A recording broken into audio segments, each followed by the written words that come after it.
करते हैं। घटनाक्रम भी कुछ ऐसा है जो लगता है कि विपक्षी एकता को एक बड़ा झटका है। हालांकि सभी बयान आपने देखे स्टोरी के दौरान, तो जहां विश्वास बड़ा है कि बीजेपी को 100 पे समेट देंगे या फिर विपक्षी एकता एकदम मजबूत है, उसको किसी तरह की कोई दिक्कत नहीं है, अपनी अपनी जगह मिल के लड़ेंगे, तो ये सारी बातें हो रही हैं। तो अब क्या सच में विपक्षी एकता उतनी मजबूत है, ट्रैक पर है जितनी बात की जा रही है, या फिर ये जो ब्लोज, चाहे हम अभी महाराष्ट्र की ताज़ा घटनाक्रम की बात करें, ये उसको धीरे धीरे ही सही लेकिन डैमेज कर रहे हैं। तो चलिए आज की चर्चा को शुरू करते हैं। हमारे साथ हैं कांग्रेस के प्रवक्ता अतुल लोंढे, टीएमसी के प्रवक्ता स्वयं पुरोहित, समाजवादी पार्टी के प्रवक्ता फखरुल हसन चांद, जेडीयू के प्रवक्ता राजीव रंजन, साथ ही हैं अम्बेडकर यूनिवर्सिटी के प्रोफेसर अभय दुबे साहब और वरिष्ठ पत्रकार विजय शुक्ला। आप सभी का बहुत बहुत स्वागत। तो चलिए चर्चा की शुरुआत करते हैं। सभी से निवेदन है कि छोटा छोटा रखेंगे ताकि ज़्यादा प्रश्न आ पाएँ और ज़्यादा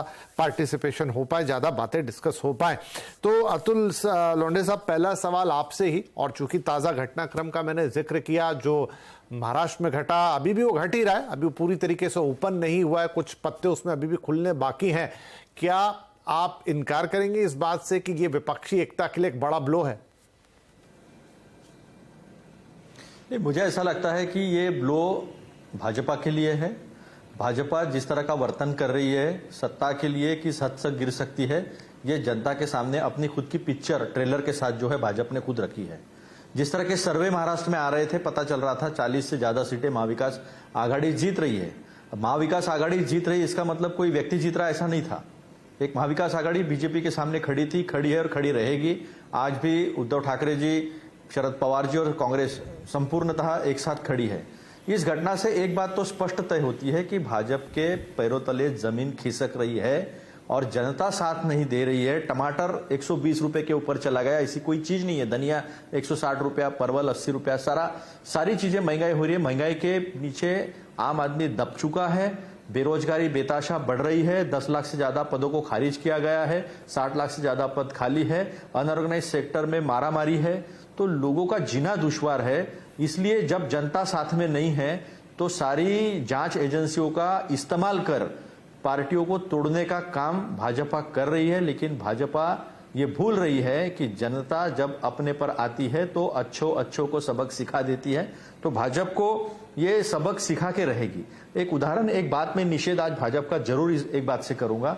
इनके प्रवेश शुक्ला नाम के एक मध्य प्रदेश में नेता है, इतनी गंदी हरकत की है और इतनी ओछी मानसिकता दिखाई है। आज भी वो ऊंच नीच में दबे हुए एक आदिवासी पर मूत्र विसर्जन करते हुए आज पूरे देश ने ये गंदा चित्र, भाजपा का चरित्र जो है वो देखा है। उसका मैं सबसे पहले निषेध करता हूं। महिलाओं के बारे में तो क्या कहने इनके, विदेश तक झंडे गाड़ के आए हैं ये लोग। तो ये जो प्रवृत्ति है भाजपा की, ये देश की जनता के सामने है और जनता के साथ मिलकर इनको हम जरूर हराएंगे। अभी तो 40 सीटें दिख रही थी, आप देखना 2-4 सीट के लिए भी मोहताज हो जाएगी लोकसभा में भाजपा। ठीक है, तो स्वयं पुरोहित साहब तृणमूल कांग्रेस से, कि ये बात तो अच्छी है, चलिए जो अतुल लोंढे साहब बोल रहे हैं, लेकिन ऐसा होगा कैसे? अभी तो जो हमने देखा उससे तो ये लगा कि भाई जो आपकी एकता थी वो भले ही, अगर एनसीपी है उसके 2 फाड़ हुए, उससे पहले शिवसेना के साथ, अब बात कर रहे हैं यूपी बिहार की, तो अगर ऐसा होता रहा तो जो टेक्निकलिटीज है वहां पर तो आपके लिए दिक्कतें ज्यादा पड़ रही है। जनता, वो एक आइडियल सिचुएशन है जो अभी लोंढे साहब कह रहे थे, तो जब होगा तब होगा और जब होगा तब देखेंगे। लेकिन अभी की स्थिति में तो ऐसा लग रहा है कि सब कुछ हिल सा गया है।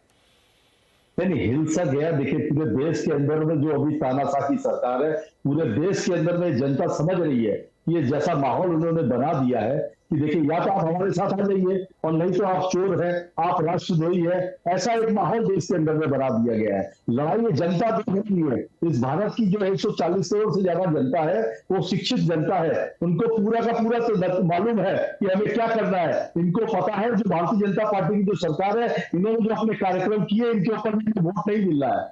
2024 में इनकी सरकार जाने वाली है। पश्चिम बंगाल के अंदर में हमारी मित्री ममता बनर्जी के नेतृत्व में बहुत ही अच्छे से काम चल रहा है। मगर ये देखिए, जहां पे विपक्षी पार्टियों की सरकार है वहां पे बाय हुक एंड प्रूफ ये अपनी तानाशाही लगाने की कोशिश करते हैं। चाहे सीबीआई ईडी का डर दिखाना हो, चाहे केंद्र सरकार से जो बकाया रुपए है 1,15,000 करोड़, मनरेगा तक के पैसे राज्य सरकार को नहीं दिए जा रहे हैं। 1.5 साल से ऊपर हो गए हैं, मनरेगा के पैसे तक रोक के रखी है ये सरकार। तो ये कैसा देश के अंदर माहौल बनाया है कि भाई भारतीय जनता पार्टी की सरकार रहेगी, हम सब बेच देंगे। इनको तो बेचना है सब, चाहे वो बेचो, चाहे वो बेचो, सारी की सारी जमीन बेचो, यही काम कर रही है। इनको अपने मित्रों को, कुछ मित्र है, देखिए आप दोनों ने ठीक है, आप दोनों जो जवाब दे रहे हैं, चाहे अतुल जी ने दिया चाहे पुरोहित जी आपने दिया, लेकिन आप बात करने जा रहे हैं बीजेपी की, और मैं सवाल पूछ रहा हूं आप लोगों का। आप लोगों की आपस में तो बन नहीं रही। अब ममता जी का ही देख लीजिए, पहले तो एक समय हमको लगा कि थोड़ा सॉफ्ट हो रही है कांग्रेस के ऊपर, अब वो फिर अड़ गई। तो आप अगर खुद ही एक पेज पे नहीं खड़े हैं, देखिए उनको जो जनता को सिखाना होगा, लेकिन जब तक आप लोग एकजुट नहीं है तो फिर वो एकता किस बात है? देखिए ये आपको मैं बता देता हूं, कांग्रेस के शीर्ष नेतृत्व किसके पास में है? मल्लिकार्जुन खड़गे जी के पास में है। मल्लिकार्जुन खड़गे जी, ममता बनर्जी, शरद पवार जी, ये सब देश के, लालू प्रसाद यादव जी, ये सब देश के दिग्गज नेता है। ये सब बैठ के निर्णय करेंगे कि 2024 में आपस में बैठ करके कॉमन मिनिमम प्रोग्राम बना करके जो भी नई सरकार बनेगी वो देश को चलाएगी, देश को नया दिशा निर्देश देगी। इसमें कोई दो नहीं है। देखिए यहाँ के जो स्थानीय नेता है वो अपने ईगो सेटिस्फाई के लिए, देखिए उनकी तो मैं ये बात करूंगा कि वो तो योगी आदित्यनाथ के पास चले गए थे, कांग्रेस के जो अधीर रंजन चौधरी है, जब उनकी सीट पे खतरा आ गया था, जब लोकसभा 2019 में। पर पुरोहित जी, ममता जी का तो खुद का बयान है, वो कांग्रेस बी टीम हो गई और ये सब चीजें, तो फिर ऐसी बातें करके तो आप लोग क्या दिखाना, मतलब देखिए कांग्रेस, देखिए यहाँ पे फर्क क्या है? यहाँ पे फर्क ये है कि यहाँ पे कांग्रेस पार्टी के हाईकमान की तरफ से कोई टिप्पणी नहीं है। आप देखिए ये पंचायत चुनाव के बाद में बहुत से फैसले हुए कि हमारी दीदी बिहार पटना में जो मीटिंग हुई वहां भी गई है, और अभी अगली जो मीटिंग होगी उसके ऊपर भी हम साथ में मिलकर चलने की बात कर रहे हैं। हम ऐसा कुछ भी हमारी तरफ से नहीं है। और ये 2024 के अंदर में तानाशाही की सरकार है। देखिए तानाशाही मनमानी किसी की भी नहीं चलेगी। ये देश नहीं, वो ठीक है सर, वो तो ठीक है, लेकिन मैं तो एक अलग बात कर रहा हूं। वो तो सारी बातें हैं, आप जनता के बीच जाके ये बोलते ही हैं, और वो सारी बातें अलग हैं कि तानाशाही और ये और वो सब खराब है। लेकिन हम बात कर रहे हैं आज आपकी विपक्षी एकता की। फखरुल साहब ये बताइए, अभी अखिलेश जी का भी हम बातचीत सुन रहे थे, इसी जो पूरी कहानी हमने चलाई उसमें वो कह रहे हैं कि सब विपक्ष अपनी अपनी जगह, पता नहीं क्यों उसमें ऐसा भाव आ रहा है कि कोई ना इस एकता की बात ही नहीं कर रहा, सबको अपनी अपनी चीजें चाहिए कि भाई मैं अपनी चीज नहीं छोड़ूंगा, आप वो कर लो, मैं अपनी चीज नहीं छोड़ूंगा, आप वो कर लो, आप मेरे खिलाफ मत आना। तो एकता आ कहां रही है? ये तो सब फ्रैक्शन तो देखने में ही नजर आ रहे हैं। चलिए पर्दे के पीछे होते समझ में आता, साफ दिख रहे हैं।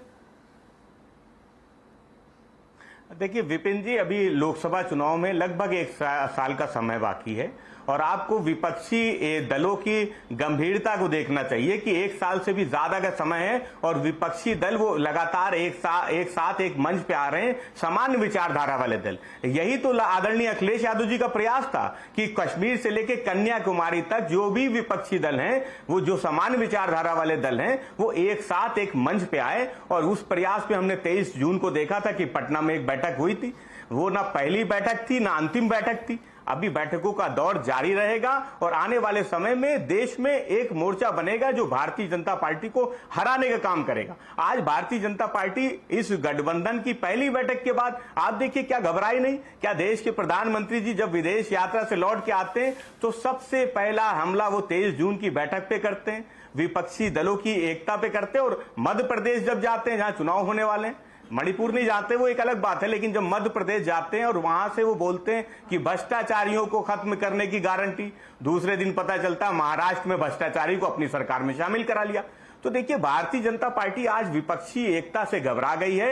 आदरणीय अखिलेश यादव जी इस प्रयास में है कि जो लोग उस बैठक में 23 जून को नहीं भी पहुंचे थे वो भी उस बैठक का हिस्सा आने वाली बैठक में बने। इसलिए आदरणीय अखिलेश यादव जी हैदराबाद के भी दौरे पे गए थे। तो जो विपक्षी दलों की गंभीरता है उसको देखिए, कोई विपक्षी दल आपको ये कहता नहीं मिलेगा कि हम भारतीय जनता पार्टी को हराना नहीं चाहते। अच्छा चांद साहब गए तो थे, आप बोल रहे हैदराबाद गए थे, केसीआर मान गए क्या?